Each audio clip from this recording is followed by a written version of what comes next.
ఈ సమయంలో కొన్ని మాటలు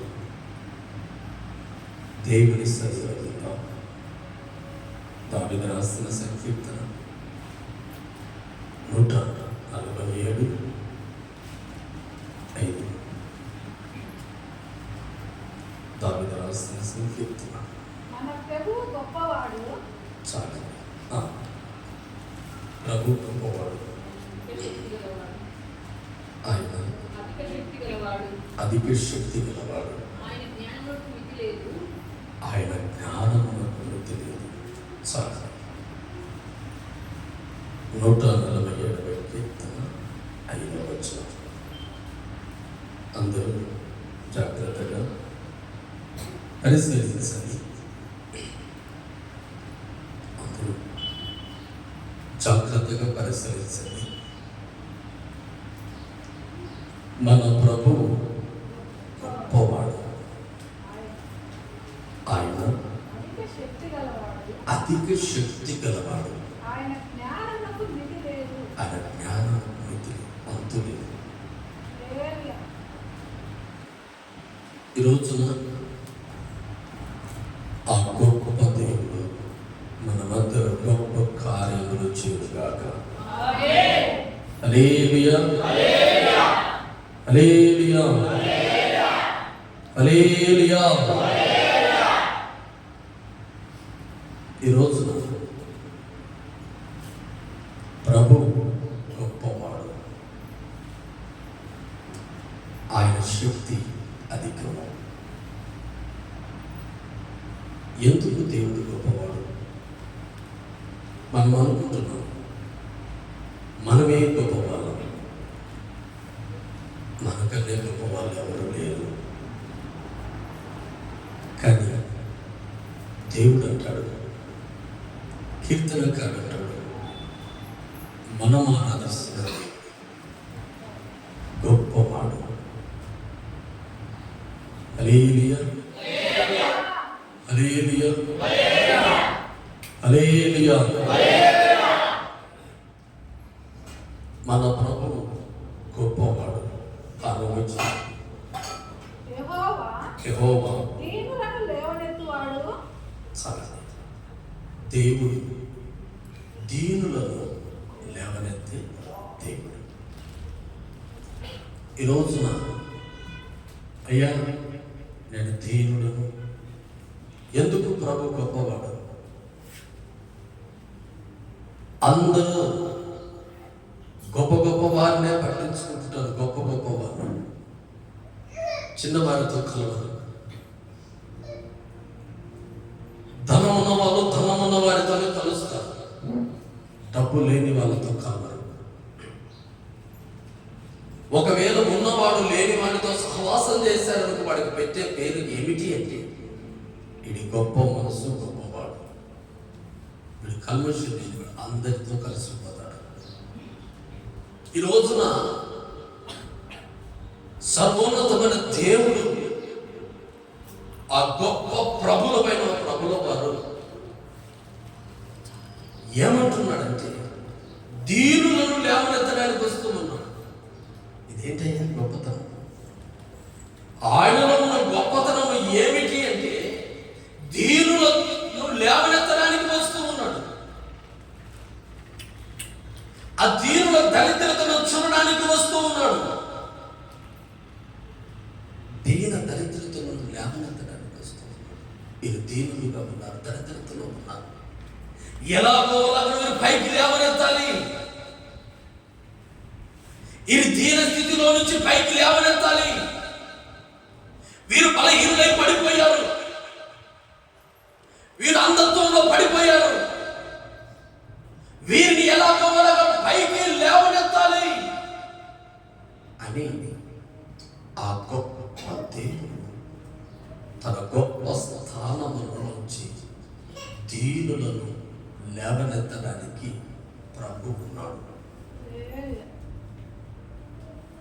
నేను లేవనెత్తడానికి యావత్తు లేకపోవచ్చు. నీ పరిస్థితిలో కృంగిపోయినప్పుడు లేవనెత్తడానికి యావత్తు లేకపోవచ్చు. అయితే మనం ఆరాధిస్తున్న దేవుడు ఒకానొక కుమారుడు చనిపోతే, నాయన విధవరాలు కుమారుడు చనిపోతే ఆమెను లేవనెత్తే వాళ్ళన్నాడు. గొల్లున ఏడుస్తూ ఉంది, ఓ అంగలార్పు, ఓ రోదన చేస్తూ ఉంది. అయ్యో, బంధువులతో వస్తూ ఉన్నారు, ఎంతమంది ఓదార్చిన, ఎంతమంది లేవనెత్తినా లేవడం లేదు.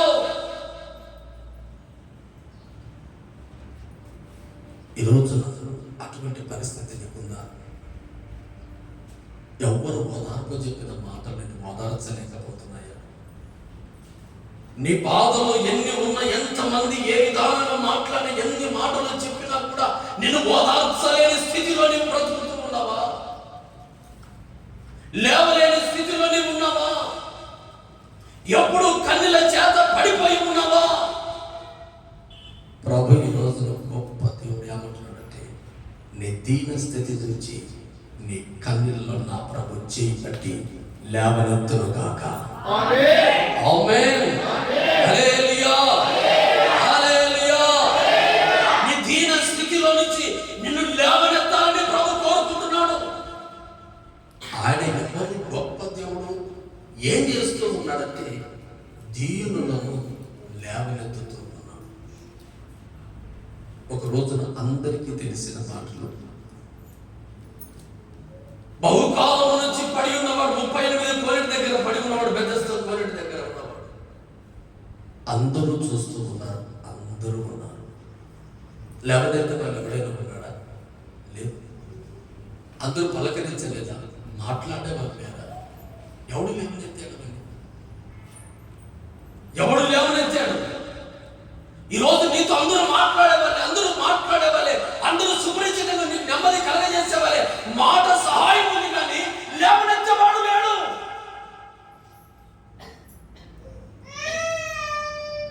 నీతో అందరూ మాట్లాడేవాళ్ళే, అందరూ ఆదరణగా చూసేవాళ్ళే, అందరూ ప్రేమగా పలకరించేవాళ్ళే, అందరూ నిన్ను దీనంగా చూసే వాళ్ళే ఉన్నారు. అందరూ నీతో ఉన్నారు, నీ చుట్టూ ఉన్నారు, నీ దగ్గర ఉన్నారు, నీతో మాట్లాడుతూ ఉన్నారు, నీ దీనని చూస్తూ ఉన్నారు. కానీ ఆ స్థితిలో నుంచి లేవనెత్తేవాడు ఒక్కడు లేడు. ఎన్నో రోజులు చూస్తూనే ఉన్నాను. నా దీన స్థితిలో ఎవడు నన్ను లేవనెత్తుతాడా?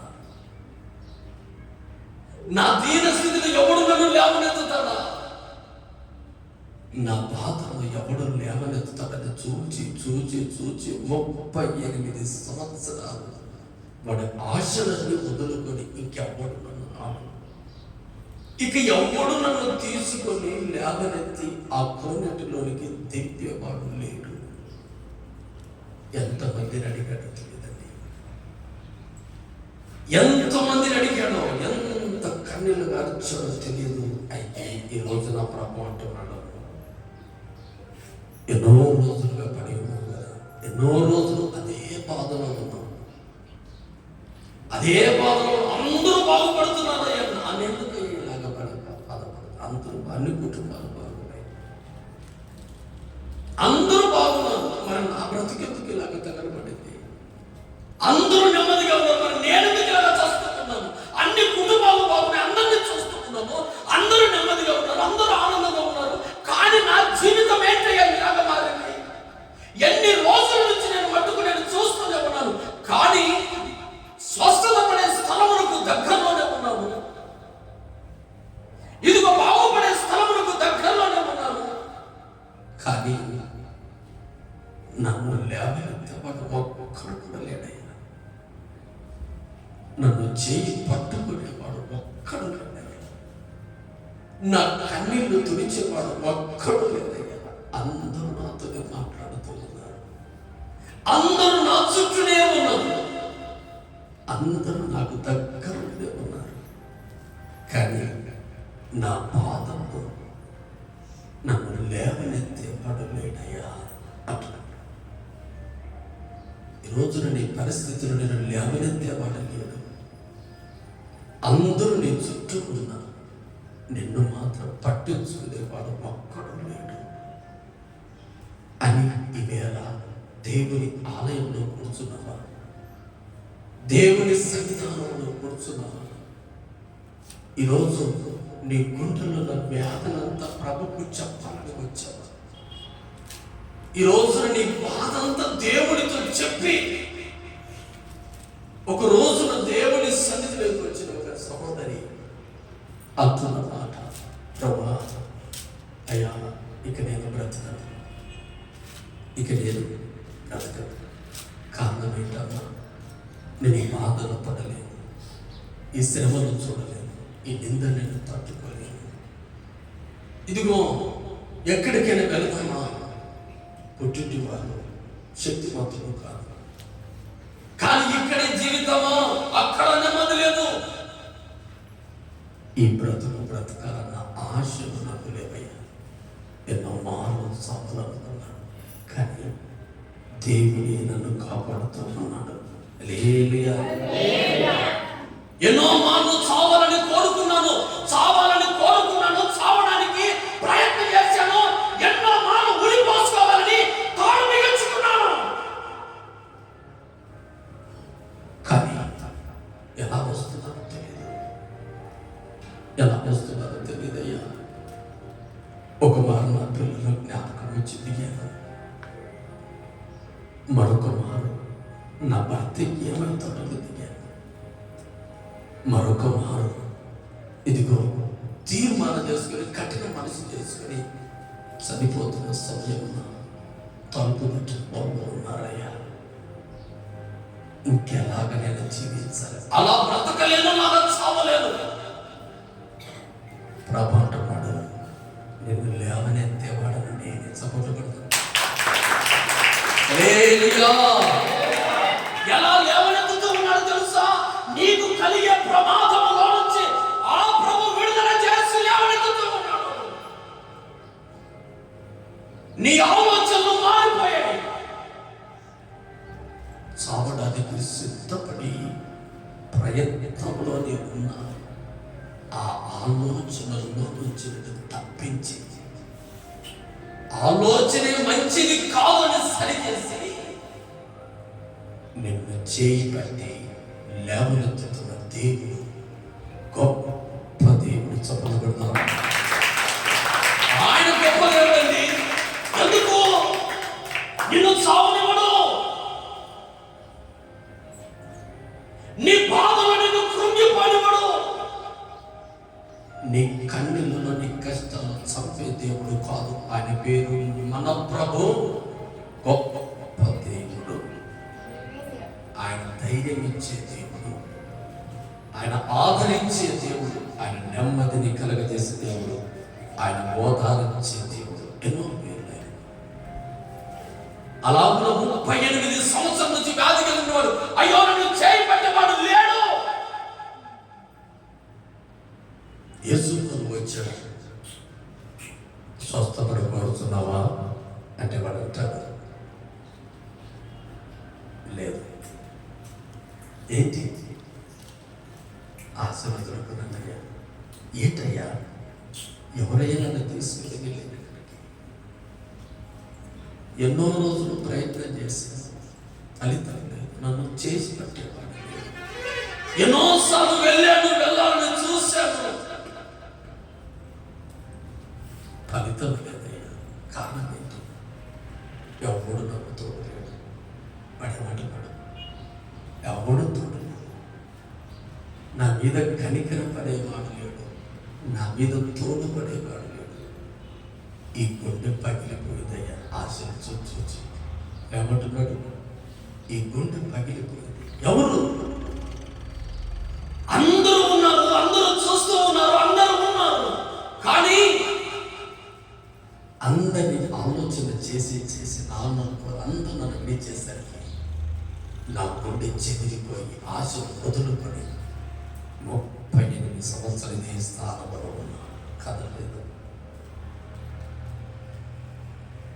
గుండె చెదరిన వారిని బాగు చేయువాడని వారి గాయములని కాటుచున్నవాడని. గుండె చెదరిన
గుండె చెదిరిపోయి వచ్చావా?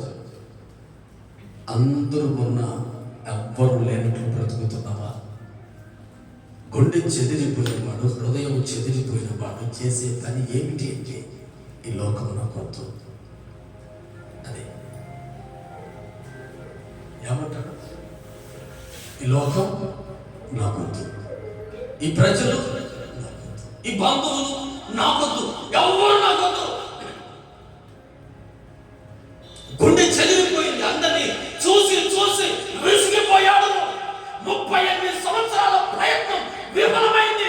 ఎవరు నాకు తోడుండి అక్కడికి నడిపించేవాడు లేడయ్యా, లేడయ్యా, లేడయ్యా, లేడయ్యా, ఎవడు లేడయ్యా, ఎవడు లేడయ్యా. స్వస్థపడాలని ఆశ ఉంది, బాగుపడాలని ఆశ ఉంది, కానీ నాకు చేయి పట్టి లేవనెత్తబడలేదు. ఇలాంటి స్థితిలో ఈ మందిరములో కూర్చున్నాను. ప్రభు అంటున్నాడు, ఆయన నీ ఎంతకు వచ్చి ఆ మాటలు ఉంటాయి.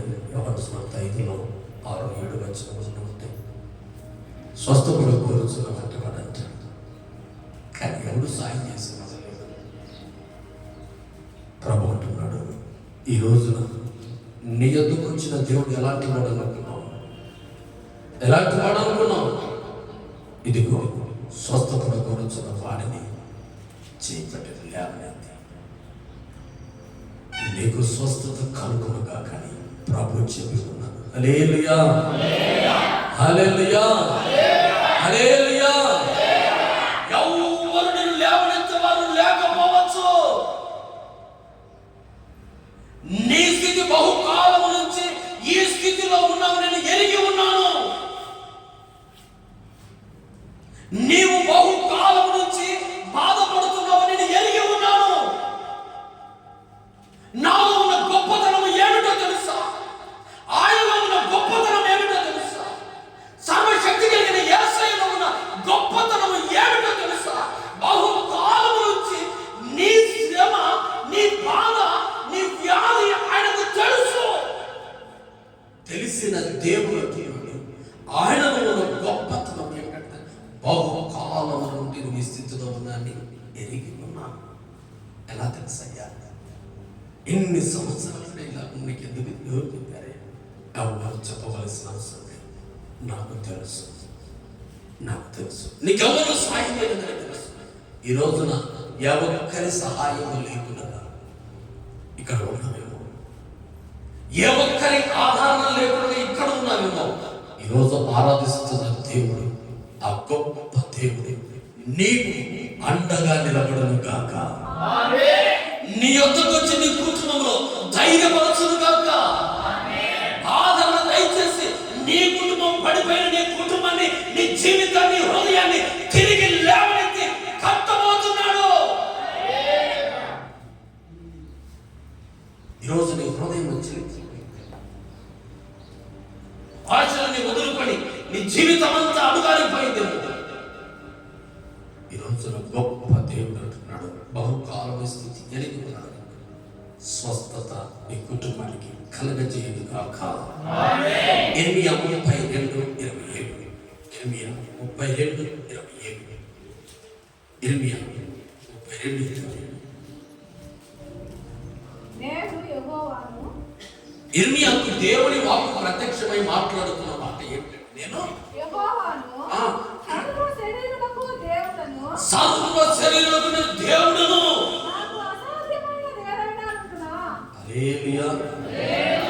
నేను సర్వ శరీరులకు ఇదిగో దేవుణ్ణి ఆయన చెబుతున్న మాట ఇర్మియాకు. ఓ ఇర్మియా, నేను సర్వ శరీరులకు దేవుడును. అయితే నాకు అసాధ్యమైనది ఏది లేదు. ఎందుకు లేదు? నేను గొప్ప దేవుడిని. కీర్తనకారుడు ఆయన గొప్ప. మనం ఆరాధిస్తున్న దేవుడు గొప్ప దేవుడు. ఇర్మియా అంటాడు, ఆయనకు అసాధ్యమైనది ఏది లేదు, ఆయన ఏదైనా చేయగలడు. నీ బ్రతుకును ఆశీర్వదించగలడు. ఆశీర్వదించబడుచు బ్రతుకును ఇదిగో ఇంకా ఆశీర్వదించగలడు. నీ జీవితం ఎలా ఉందో, నీ బ్రతుకు ఎలా ఉందో, నీ కుటుంబం ఎలా ఉందో ప్రభు అంటున్నాడు. ఎవరు నిన్ను ఆదరించకపోయినా ఎవ్వరు నిన్ను లేవనెత్తకపోయినా, ఎవ్వరు నిన్ను పట్టించుకోకపోయినా దేవుడు అంటున్నాడు, నేను నిన్ను నీ బ్రతుకును నీ కన్నీళ్ళలో నుంచి నేను లేవనెత్తుతున్నాను. నాకు అసాధ్యమైనది ఏది లేదు. దేవునికి ఏమైనా అసాధ్యమా? కాదు, సమస్తము సాధ్యమే. యెషయా గ్రంథం 26:16. అటువంటి గొప్ప దేవుని నీవు తలుచుకుంటున్నావా లేదా? అటువంటి గొప్ప ఆరాధించే దేవుడు ఆయన నీ స్థితి ఎరిగి ఉన్నాడు, నీ యొద్దకు వస్తున్నాడు, నేను ధైర్యపరుస్తూ ఉన్నాడు. అటువంటి దేవుడు, అటువంటి ఆరాధించే అటువంటి బలము కలిగిన దేవుడు, అంత గొప్ప దేవుడిని నీవు తలుచుకుంటున్నావా లేదా? ఒక్కసారి ఏం తెలుసుకుంటావు? రోజు నీ భార్య మాట్లాడలేకపోతే నేను ఊరుకోలేదు, నీ బంధువులు మాట్లాడలేకపోతే ఊరుకోలేదు, అలాగే నీ స్నేహితులు మాట్లాడకపోతే ఉండలేకపోతున్నావు, నీకు ప్రియమైన వారు మాట్లాడలేకపోతే ఊరుకుంటున్నావు. కానీ దేవుని ఒక భార్యను తలుచుకుంటున్నావా? అందరిని తలుచుకుంటున్నావు. మనసులో వారు ఉండాలి, వీరు ఉండాలి, అందరూ ఉండాలి, కానీ అనేకులు ఉండాలి హృదయంలో. ఒకరికి కాదు చోటు, అనేకులకు మందికి చోటు. అందరిని తలుచుకుంటున్నావు, వారిని తలుచుకుంటున్నావు, వీరు తలుచుకుంటున్నారు, అందరూ తలుచుకుంటున్నావు. కానీ దేవుని ఒక్కసారి తలుచుకున్నారు. హల్లెలూయా. అటువంటి గొప్ప దేవుణ్ణి ఒక్క 10 నిమిషాలకు దేవుడు అంత గొప్ప దేవుని ఎదుట ప్రభువానికి స్తోత్రం, మోకాలేస్తున్నారు. ఆయన్ని స్థితి ఎగిరిన బాగు చేసే దేవుడు. ఎవరిని ఆదరించకపోయినా దేవుడే నీ దగ్గరకు వచ్చి నా ధైర్యపరుస్తా ఉన్నాడు. అటువంటి దేవుడు ఒక్క రోజైనా తలుచుకుంటున్నావా? చదవండి ఆ మాట. యెహోవా శ్రమలో వారు నిన్ను తలంచుకొనిరి, శిక్ష వారి మీద పడినందున వారు విశేషముగా దీన ప్రార్థనలు చేసే. ఎప్పుడైతే దేవుని శిక్ష నీ మీద పడిన కన్నీళ్ళు ఆలోచించు బాగా. ఎప్పుడైతే నీకు ఇబ్బంది కలుగుతుందో దేవుడు ఏమైనా శిక్షించాడా? బాధ కలిగేందుకు దేవుడు ఏమైనా శిక్షించాడా? బాధ పెట్టాడా? ఓసారి జ్ఞాపకం లేదా? బాధ కలిగినప్పుడైనా దేవుడు తలుచుకుంటున్నావా? ఇబ్బంది కలిగినప్పుడైనా ఆగుతున్న గొప్ప దేవుడు ఉన్నాడు, ఇది నా స్థితి ఎరిగిన దేవుడు ఉన్నాడు, నేను ఆరాధించి యేసయ్య ఉన్నాడు, ఆయన ఒక్కరోజైనా ఒక్కసారి తలుచుకోవాలని ఏదో ఒక్కసారి తలుచుకుంటున్నావా? అందరినీ తలుచుకుంటున్నావు. మళ్ళా నీ హృదయం అందరికీ చూడండి, అందరినీ తలుచుకుంటున్నావు. కానీ శ్రమ కలిగినప్పుడు, ఇబ్బంది కలిగినప్పుడు యేసయ్యాను ఒక్కసారి తలుచుకుంటున్నావా? లేదండి, లేదండి, లేదండి, లేదు. ఎన్ని శ్రమలున్నా కానీ, ఎన్ని ఇబ్బందులున్నా కానీ దేవుని మాత్రం తలుచుకో. ఎన్ని శ్రమలను ఎదుర్కోవడానికి సిద్ధంగా ఉంటావు కానీ, ఎంత యుద్ధమైన చేయడానికి సిద్ధంగా ఉంటావు కానీ దేవుని మాత్రం తలుచుకోరు. కొంతమంది అన్ని మాట్లాడగలరు, ప్రార్థన చేయలేదు. ప్రార్థన ఎందుకంటే దేవుడు తలుసుకునే ప్రార్థన. ప్రార్థన చేయండి గడగడగడ వణికిపోతారు. కారణం ఏంటి? ప్రార్థన రాదు. కారణం ఏంటి? ప్రభువును తలుచుకుంటే ప్రార్థన వచ్చేది. ఈ రోజున దేవుని ప్రియమిటులారా, దేవుని తలుచుకో. వారు ఎప్పుడైతే దేవుని శ్రమ వారి మీద పడిందో విశేషమైన దీన ప్రార్థన, ప్రార్థన వేరు, దీన ప్రార్థన వేరు, దీన ప్రార్థన చేశారు. ఈ రోజున శ్రమ కలిగినప్పుడు ఈ ప్రార్థనలు చేస్తున్నాను. మనం ఆరాధించే దేవుడు గొప్ప దేవుడు, నీ స్థితి ఎరిగి ఉన్నాడు, నిన్ను బాగు చేయాలని కోరుకుంటున్నాడు. ఆయన కీర్తనకారు అంటున్నాడు, మన ప్రభువు గొప్ప దేవుడు, అధిక బల సంపన్నుడు, ఆయన అధికమైన శక్తి కలిగిన దేవుడు. ఇర్మియా అంటాడు, ఆయనకు అసాధ్యమైనది ఏది లేదంటాడు, ఆయనకు సమస్తము సాధ్యమే అంటాడు. ఆయనకు సాధ్యము, ఆయనకు బలము ఉంది, ఆయన అధిక బల సంపన్నుడు. ఇలాంటి దేవుడు గొప్ప దేవుడు అని కీర్తనకాడు అంటా ఉంటే, అటువంటి గొప్ప దేవుడిని, అటువంటి అసాధ్యం లేని దేవుడిని నీవు నీ జీవితంలో దినములకు ఒక్కసారి తలుచుకుంటున్నావా? లేదు. కానీ స్థితి మారాలి, కానీ బ్రతుకు మారాలి, కానీ అనుకున్నది నెరవేరాలి.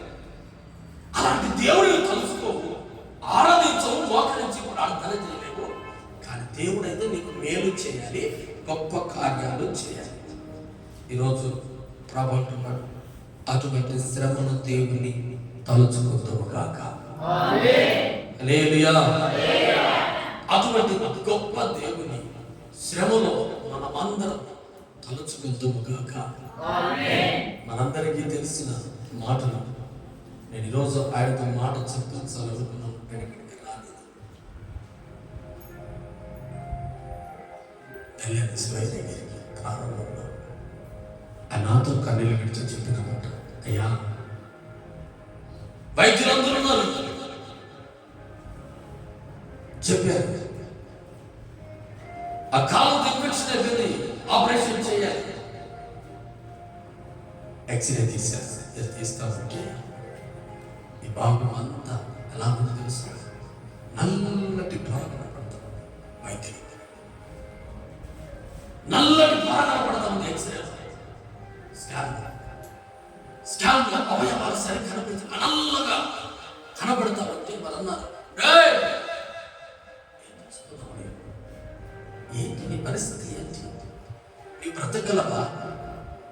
మాకైతే ఆలోచన లేదు, మాకైతే ఆశ లేదు, నీవు బ్రతుకుతావన్న నమ్మకం లేదు కనుక ఇదిగో ఈ పత్రం ఇస్తున్నాడు, సంతకం పెట్టేసేది మొత్తం మొత్తం. ఇక బ్రతకదు ఇతనికి సాధ్యము కాదు బ్రతకడముగా. చేతులు ఎత్తేసారు వైద్యులు. ఎందుకంటే వారు చేస్తున్న స్కామ్ లో అవయవాలుగా నల్లటి పాము కనపడుతుంది. ఏమి తప్పు వాడే ఇన్ఫెక్షన్ అయిపోయింది. ఏం చేయాలి దిక్కు తెలియలేదు.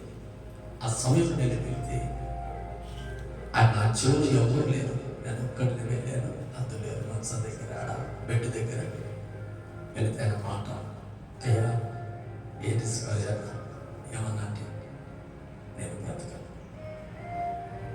చాలా కన్నీళ్ళు ఇచ్చానండి. ఆయన అన్న మాట, నేను బ్రతకను. ఏంటన్నా అంటే, అయ్యా బాగుపడాలని ఆశ. నాకు ఆ మాట ఇంకా బ్రతకడానికి బ్రతుకుందని తిరుగుతున్నప్పుడు ఆ బాధను అన్నాడు, ఈ బాధ నేను భరించలేదు కానీ దేవుడు బాగు చేస్తాడా అన్నాడు. ఒక్కటే దేవుడు బాగు చేస్తాడయ్యా అంటే నేను అన్నాను, అలా బాగు చేస్తాడు. నేనేం చేయాలి? నేను ఇప్పుడు ఏం చేస్తే బాగుపడతావా? నేను ఒక్కటే చెప్పాను, యేసు రక్తం చేయకూడదు. యేసయ్యా నీ పాపాలకు స్తోత్రమైన నన్ను బ్రతికించండి, నన్ను బ్రతికించండి, నన్ను బ్రతికించండి. ఇది ఒక్క మాట చెప్తున్నా అంటే ఆయన అదే మాటను ఉచ్చరించాడండి. నేను వింటున్నాను. ఏమన్నా యేసు రక్తం యేసయ్యా నీ పాపాలకు నన్ను బ్రతికించండి యేసయ్యా. ఇది ఒక్క మాట మనకు చాలు. దేవుని మరణ పడకల్లో నుంచి ఏ వైద్యులైతే చెప్పారో వాళ్ళని నడిపిస్తారని చెప్పాను. చెప్పకూడదా? హల్లెలూయా. అదే మాట చెప్పాను. నీకు దేవుడు బలమను గ్రహిస్తాడయ్యా. అప్పుడు మన తమ్ముడు దామోదరుడు చెప్పాడు, అన్న ఆశ లేదు, డాక్టర్ చేతులు ఎత్తేసాడు. నేను అన్నా నాతో ఉన్నాను, ఏం కాదు అలానా, సరే ఓకే కానీ ఆ వ్యక్తి ఆపరేషన్ చేయడం డాక్టర్ చెప్తున్న మాట ఏంటో తెలుసా? సార్ నాకేం కాదు, నాకు ఏమి కాదు, మీరు ఆపరేషన్ ధైర్యం చేయండి చెప్తా అంటున్నాడు. అందరూ భయపడిపోతారు, అందరూ ఏడుస్తున్నారు, అందరూ కన్నీళ్ళలో ఉన్నారు. ఆ సమయం ఆ వ్యక్తి చెప్తున్న మాట, నాకు ఏమీ కాదు, ఆపరేషన్ చేయి. ఎక్కడి నుంచి వచ్చిన ధైర్యం అన్నది అడిగితే ఆయన అంటాడు, నువ్వు చెప్పావుగా యేసయ్యా ఆ దేవుడు గొప్ప దేవుడు, ఆ దేవుడు భక్తులను విడిచే దేవుడు కాదు, ఆయన నమ్ముకున్న వారిని ఆయన చేయి విడిచే దేవుడు కాదు, ఆయన గొప్ప దేవుడు అన్నాడు. నాతో చెప్పిన మాట, నేను ఈ రోజు రాత్రి వేళ ప్రార్థనలోకి వెళితే ఆ మాటలో ప్రభు నాకు గుర్తు చేస్తా ఉన్నాడు. ఇదిగో ఆయన గొప్ప దేవుడు అంటున్నాడు. ఆయన భక్తులను విడిచే దేవుడు కాదైనా అంటే ఒక్క నిమిషమైన భక్తులు అయిపోయావా? ఒక్క నిమిషమైన మాట యేసయ్యాను బ్రతికించిన మాటల్లోనే ఆయన భక్తులు అయిపోయావా? నిజంగానండి ఆయన మాట చాలండి, ఆయన మాట వచ్చిన చాలండి, యేసయ్యా అని పిలిస్తే చాలండి, ఆయన ఆదరించింది. దావీదు కుమారుడా నన్ను దాటిపోకయ్యా, నజరేయుడా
ఒక బిచ్చగాడు పిలిస్తే కూడా నిలవబడి, ఒక బిచ్చగాడు పిలిస్తే, ఒక గుడ్డివాడు పిలిస్తే ఏమిటికి త్వరమురాని ఒక వ్యక్తి,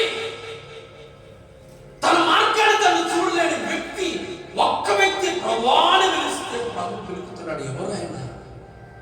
గొప్ప దేవుడు ఏలియా. ఆయన గొప్ప దేవుడు అండి. అంతటి దీన స్థితిలో ప్రభు అంటున్నాడు, ఈ దేవుడు మొరపెట్టగా ఆయన ఆలకించింది. ఆయన ఆలకించేటువంటి చెవులు ఉండి ఆయన ఏం చేస్తున్నాడు? ఆలకిస్తూ ఉన్నాడండి.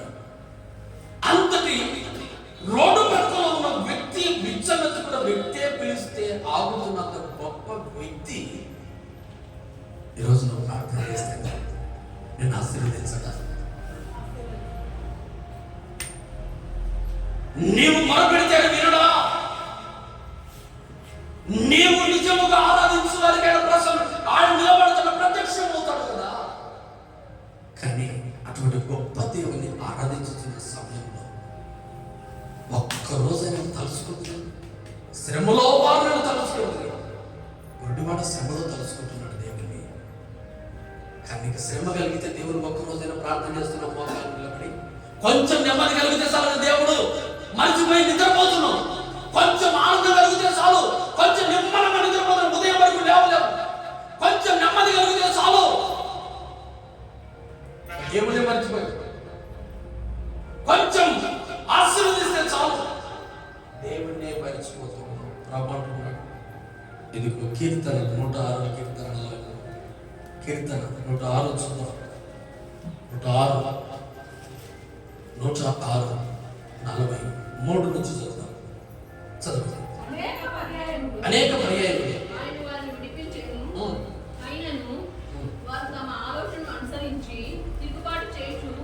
జాగ్రత్తగా గమనించండి. నిజముగా దేవుని సహాయాన్ని పొందాలని ప్రభు కోరుకుంటున్నాడు. అయినను ఆలోచన అనుసరించి దేవుని మీద తిరుగుబాటు చేస్తున్నారు. అనేక పర్యాలను వారిని విడిపించినా కూడా, అనేక పర్యాలు మిమ్మల్ని కాపాడినా కూడా, అనేక పర్యాలు మీరు దీవించినా కూడా ఆయన మీద తిరుగుబాటే ఉంది. కానీ నీకు ప్రార్థన లేదు. దేవుడు విడిపించిన తర్వాత, దేవుడు కార్యం చేసిన తర్వాత, దేవుడు నెమ్మది కలిగ చేసిన తర్వాత ఆయన మీద తిరుగుబాటు అంటే నీ క్రియల వల్ల తిరుగుబాటు చేస్తా ఉన్నావు, నీ మాటల తిరుగుబాటు చేస్తా ఉన్నావు. అయినా చదువు తమ దోషము చేత మీకు కలిగిన దేవునికి విరోధమైన కార్యం చేస్తానంటే హీన దశలోకి వెళ్ళిపోయారు. ఇప్పుడైనా ప్రార్థన,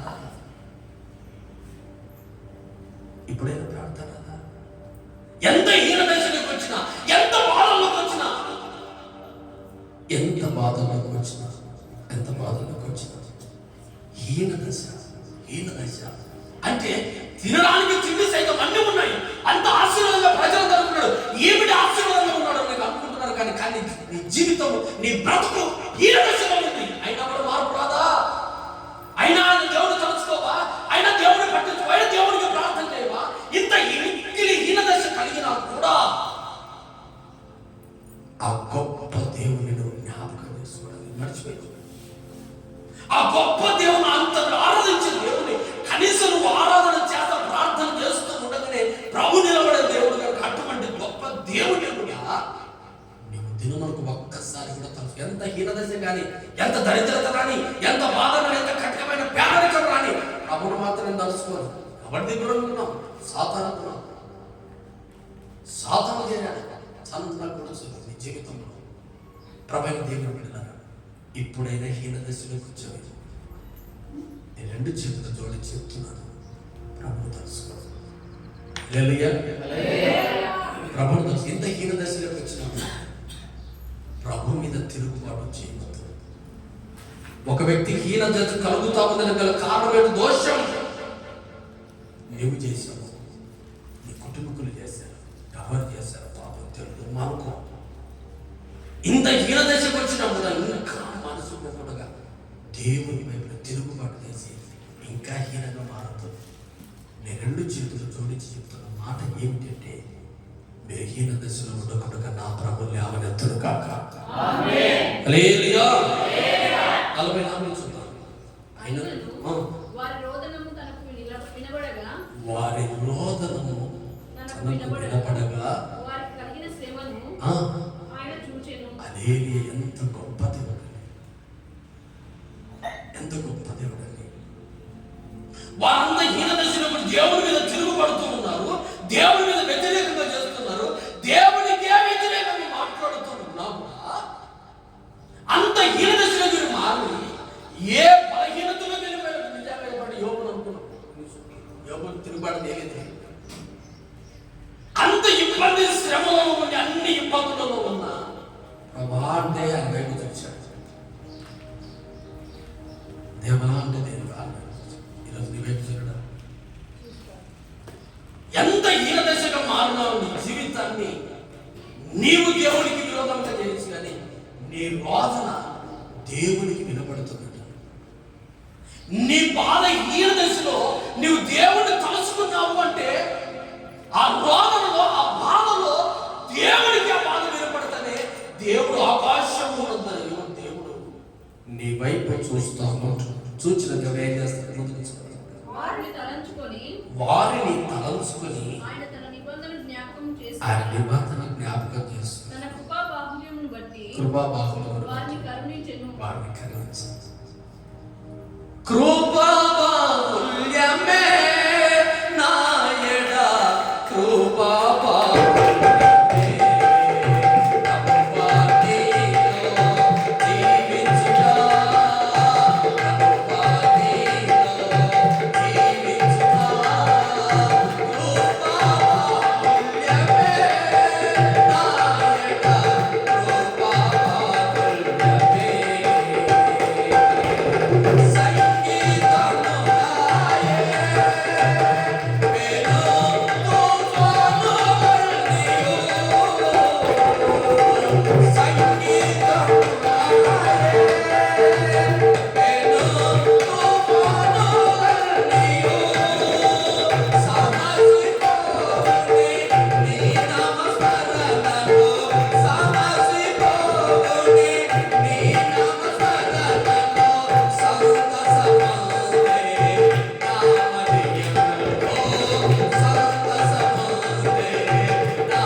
గాలి సముద్రం గర్జించిన దేవుడు. నీ కుటుంబంలో ఎంత రోదన ఉందో, ఎంత బాధ ఉందో, నువ్వు దేవుడికి ఎంత వ్యతిరేకం చేసినా, దేవుడికి వ్యతిరేకంగా ఎన్ని పనులు చేసినా, ప్రార్థన చేసిన ప్రభా దీన స్థితిలో ఉన్నాను, బాధలో ఉన్నాను అని ఎవరైతే ఎవరైతే మోకాలుని ప్రార్థన చేస్తారో వారి వైపు దేవుడు చూస్తాడట. వారి ప్రార్థన కూడా వింటున్నాడు. ఎందుకంటే మన ప్రభువు గొప్ప దేవుడు. ఆయనకెన్ని విరోధమైన కార్యాలు నువ్వు చేసినప్పటికీ ఒకవేళ దేవుని నువ్వు తలుచుకున్నావు అంటే, ప్రార్థన చేసావు అంటే, మనం ఆరాధిస్తున్న దేవుడు ఏం చేస్తున్నాడో తెలుసా? నీ బాధను, ఆయన రోదనను ఆయన దేవుడు ఏం చేస్తున్నాడంటే చూస్తున్నాడండి. ఏం చేస్తున్నాడు? నీ రోదన ఏం చేస్తున్నాడు? చూస్తున్నాడు. నీ బాధను నా దేవుడు చూడలేదు అనుకోబాకు. దేవుడికి వ్యతిరేకంగా ఇన్ని పనులు చేశాను కదా, దేవుడు ఎందుకు తెలుసుకోవాలి? నా దీన దశలో నేను ఎందుకు ప్రభు తెలుసుకోవాలి? ఎందుకు దీన దశ వచ్చిన నీ దోషం, నీ పాపమును బట్టి నీకు ఇంత కలుగుతూ ఉన్నా కూడా ప్రభువును మనస్ఫూర్తిగా తలుసుకోవడం లేదే. నేను తలుచుకుంటున్నాను. నామకార్థంగా తలుసుకోవడం వేరు, అందుకే ప్రార్థన వేరు, దీన ప్రార్థన వేరు. శ్రమలో వారు దీన ప్రార్థన చేస్తారు. శ్రమలో ఏం చేశారు? దీన ప్రార్థన, దీన ప్రార్థన, దీన ప్రార్థన, దీన ప్రార్థన. ఈ రోజున ప్రభు అయిన దేవుని పిల్లలుగా దీన ప్రార్థన నువ్వు చేయాలి. ప్రభు నిన్ను తలుచుకుంటున్నాడు, ప్రభు నిన్ను తలుచుకుంటున్నాడు, ప్రభు నిన్ను తలుచుకుంటున్నాడు. కీర్తన 40, కీర్తన 15, కీర్తన 40:15 చూద్దాం ఒక మాట. కీర్తన 40:15.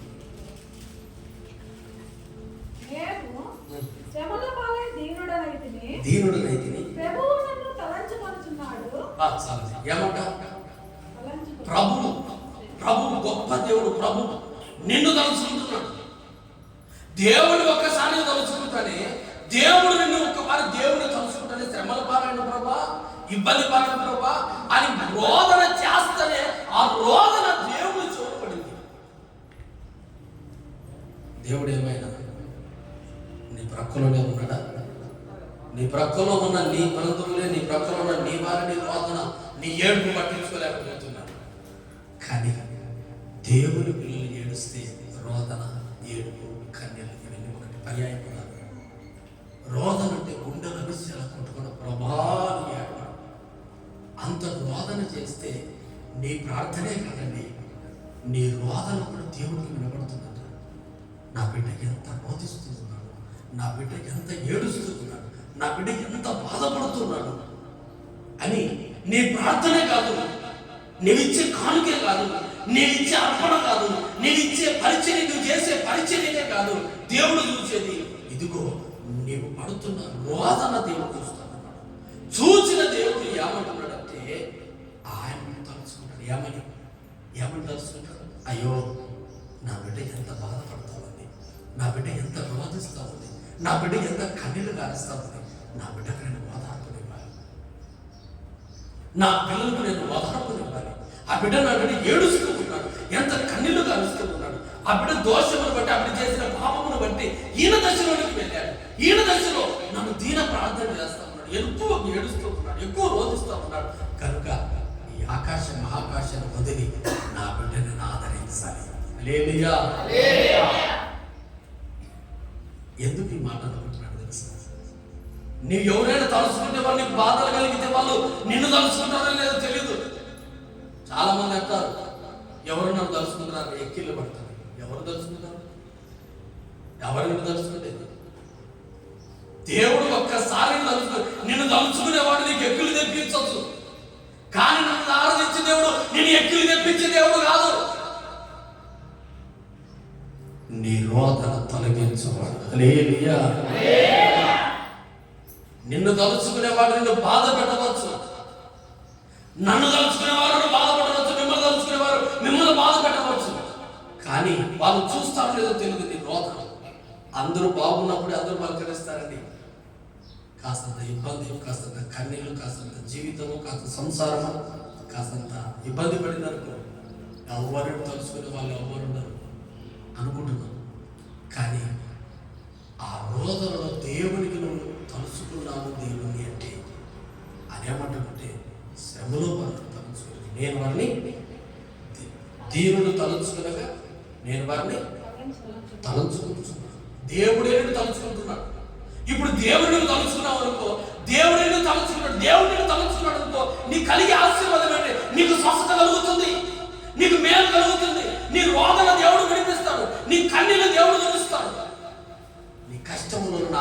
చేయబట్టి లేవనెత్తుతాడు. ఇటువంటి గొప్ప దేవుని నీవు ఆరాధించుతున్న దేవుని నీవు తలుచుకుంటున్నావా లేదా?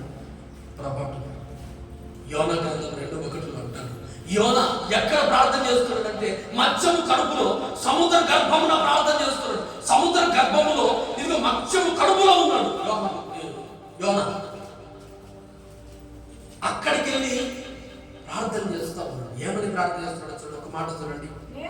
నేను ఉపద్రవములో ఉండి యెహోవాకు మనవి చేయగా ఆయన నాకు ప్రత్యుత్తరం ఇచ్చాడు. పాతాళ గర్భములో నుంచి నేను కేకలు వేయగా ఏమట నా ప్రార్థన ఎంత శక్తి కలిగిందో, ఎంత గొప్ప దేవుడో చూడండి. ఆయన దృష్టి ఎక్కడ ఉంది చూడండి. పాతాళ గర్భములో మత్స్యము కడుపులో ఉండి మోకాలుండి ఇదిగో దేవాని కేకలు వేశాడు యోనా.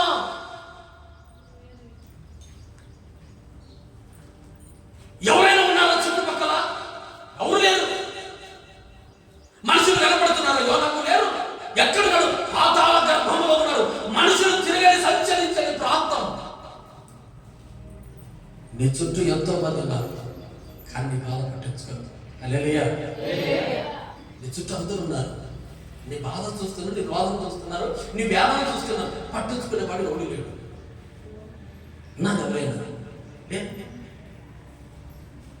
కానీ యోనా పాతాళ గర్భంలో చేప మత్స్యం కడుపులో ఉన్నాడు, రోధిస్తున్నాడు, కేకలు వేస్తూ ఉన్నాడు. కానీ మన దేవుడు, అందుకే కీర్తన మన ప్రభువు గొప్ప దేవుడు, ఆయన గొప్పవాడు.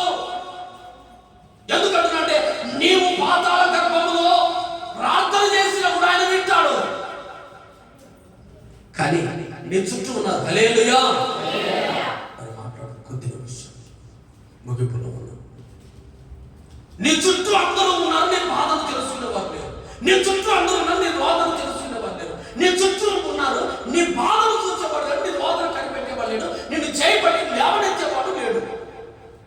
కానీ సర్వశక్తి కలిగిన దేవుడు అంటున్నాడు, నేను లేవనెత్తుతాను, నీ కన్నీళ్ళు తెలుసు, నీ రోదనలో నేను కలుస్తాను. అయితే యోనా ప్రార్థన చేయగా చుట్టూ ఎవరు లేరండి, అందరూ ఉన్నారు. మీ చుట్టూ అందరూ ఉన్నారు, కానీ రోదనకి పట్టించుకోరు. కానీ పాతాళ గర్భంలో నుంచి ప్రార్థన చేసిన యోనా ప్రార్థన పరలోకమందున్న దేవుడు విన్నాడు. ఆయన చూచాడు, ఏం చేశాడు? చేప తీసి నిలిపి ప్రాంతాల్లో క్షేమంగా వదిలేశాడు. కక్కి వేయమంటే చేప వెళ్ళి కక్కి వేశాడు. అయితే తన జీవితం అయిపోయింది అనుకున్నాడు, ఇంకెవరు లేరు అనుకున్నాడు, నా బాధను పట్టించుకునేవారు లేరు అనుకున్నాడు, నా రోదన పట్టించుకునేవారు లేరు అనుకున్నాడు. అలాంటి సమయంలో దేవుడికి ప్రార్థన చేశాడు. ఈ రోజు నీ బాధను పట్టించుకునేవారు లేరు అనుకోవాలి. యోనాలాగా నీ బాధను పట్టించుకునేవారు లేరు, నా రోదన చూసేవారు లేరు, నన్ను చూసేవారు లేరు, అసలు నా పరిస్థితి పట్టించుకునే వాళ్ళు ఎవరు లేడు. నాకెవరు దిక్కు అనుకోబాకు. గొప్ప దేవుడు నీకు తోడై ఉన్నాడు. హల్లెలూయా. చదవబడదా? నీవు భయపడబాకు. పాతాళ గర్భంలో సైతము నీ ప్రార్థన వినగలిగిన దేవుడు, ఆయన పేరు పెట్టినది యేసు, ఆయనకు పెట్టిన పేరు కీర్తన కంటున్నాడు, మన ప్రభువు గొప్పవాడు. ఎందుకు గొప్పవాడు? నీ స్థితి ఎరిగిన దేవుడు. పాతాళ గర్భంలో సైతం వాణిని ఎలుగెత్తి ప్రార్థన చేసిన వెంటనే నీ ప్రార్థన విని నీ ఆయుష్ను కాపాడి నేను క్షేమంగా మార్గాల్లో చేర్చే దేవుడు. ఆయన పేరు గొప్ప దేవుడు, ఆయన పేరు యేసు. కనుక ఈ రోజు నువ్వు భయపడవద్దు.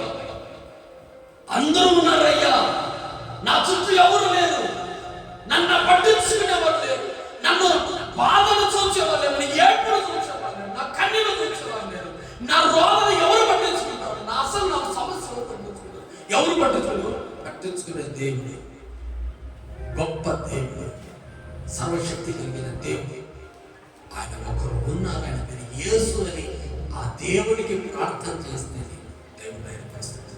ఈ రోజున నా శ్రమలో దేవుడు నన్ను తలుచుకుంటున్నాడు.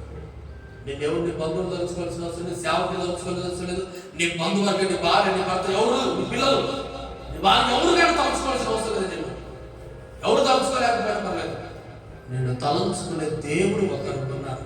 ఆయన గొప్ప దేవుడు. ఆయన మీద నచ్చినట్టు యేసు అని నువ్వు గుర్తుపట్టగలిగితే ప్రభు నీ శ్రమలో, నీ దీన స్థితిలో నేను చేపట్టి లేవనెత్తి నీ రోదనను దేవుడు తొలగించును గాక. ఆమేన్. ఆమేన్. రానుపోతున్న సమయంలో కూడా సిలువలో ఒక ప్రక్క దొంగ అంటున్నాడు, నజరేయుడైన యేసయ్యా, నా తండ్రి, దావీదు కుమారుడా, నా తండ్రి, నీ రాజ్యంలో ఒక్కసారి ఒక్కసారి జ్ఞాపకం చేసి రాజ్యం నీవు నాతో కూడా పరదేశంలో చపరపడతావు. ఒక దొంగకు రక్షణ. ఆయన గొప్ప దేవుడు. ఆయన మనసు గొప్పది. ఆయన గొప్పవాడు. ఆయన క్రియలు గొప్పవి. ఆయన ఆలోచనలు గొప్పవి. మన ప్రభువు గొప్పవాడు. ఎందుకు మన ప్రభు గొప్పవాడు అంటే ఆయన దొంగకు సైతం రక్షణ, దొంగకు రాజ్యం ఇవ్వడానికి మార్పు కలిగి ఆయన తలుచుకున్నాడు. ఒక్కసారి జీవితాంతం ప్రార్థన ముద్రని పెరగలేదు. ఆయనకు అవకాశం లేదు. బుచ్చిమనిగా చనిపోవడానికి సిద్ధంగా ఉన్నాడు. చావు బ్రతుకులో ఒక్కసారి దేవుడు తలుచుకున్నాడు. ఏమన్నాడు? యేసయ్యా, నీ రాజ్యంలో ఒక్కసారి నన్ను జ్ఞాపకం చేసుకున్నాడు. ఎంత గొప్ప కోరిక కోరాడు తెలుసా? చచ్చిపోతున్న సమయంలో ఆయన రాజ్యాన్ని కోరుకున్నాడు. ఈ రోజు బ్రతుకున్న నీవు ఏం కోరుకుంటున్నావు? బ్రతుకున్న నీవు నీ జీవితంలో ఏం కోరుకుంటున్నావు? సుఖ సంపదల, భోగ భాగ్యాల? ఆయన రాజ్యాన్ని ఒక్కసారి కోరుకునేవా? నెమ్మది కావాలి, సుఖం కావాలి, ఆనందం కావాలి, నెమ్మది కావాలి. జీవితం అంతా ఇవే కోరుకుంటున్నాం. కానీ దొంగకున్న మనసు ఒక్కసారి మార్పు లేకుండా మార్పు చెందాడు. చివరిలో అడిగాడు, యేసయ్యా, ఈ బ్రతికి చాలు, నేను చచ్చిపోతున్నాను,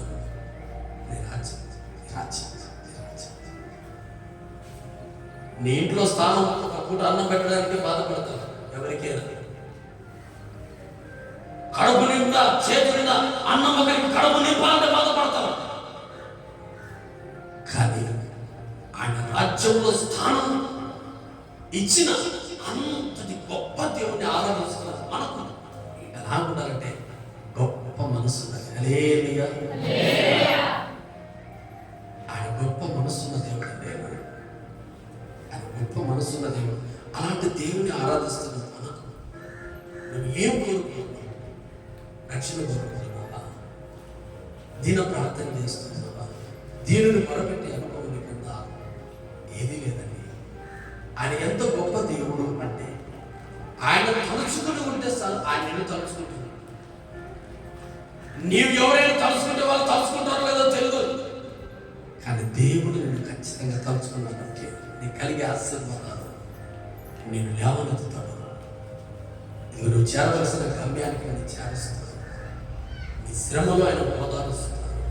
నీకు నిత్య రాజ్యం ఆయన ప్రకటిస్తాడు. ఇటువంటి దేవుని శ్రమలని ఉన్నావా? ఉన్న నేను నా ప్రభు చేపట్టి లేవనెత్తడానికి సిద్ధంగా ఉన్నాడు. ఆయన సన్నిధిలో ఉన్న నీవు ఆయన మొరపెట్టి అనుభవం లేకుంటే ఆయన గొప్ప దేవుడుగా నీ ఎదుట ప్రత్యక్షమవునుగా కావాలి. అటువంటి దేవుని ఆరాధించడం కదా మోకరిద్దాం. ఇచ్చిన వాక్యాన్ని దేవుడు దీవించుకుందాం. వచ్చిన ప్రార్థన చేసుకుందాం. అందరం మోకరిద్దాం. అందరం మోకరిద్దాం. ఎన్నో శ్రమలు, ఎన్నో బాధలు, ఎన్నో వ్యాధులు, ఎన్నో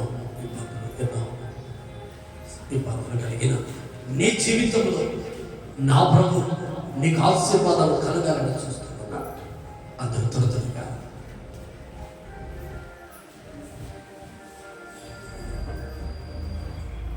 స్తోత్రం. అందరూ మోకరించండి. మోకరించలేని వారు లేచి నిలబడండి. దయచేసి చివరి ప్రార్థనలో స్తోత్రం స్తోత్రం అని దేవుడు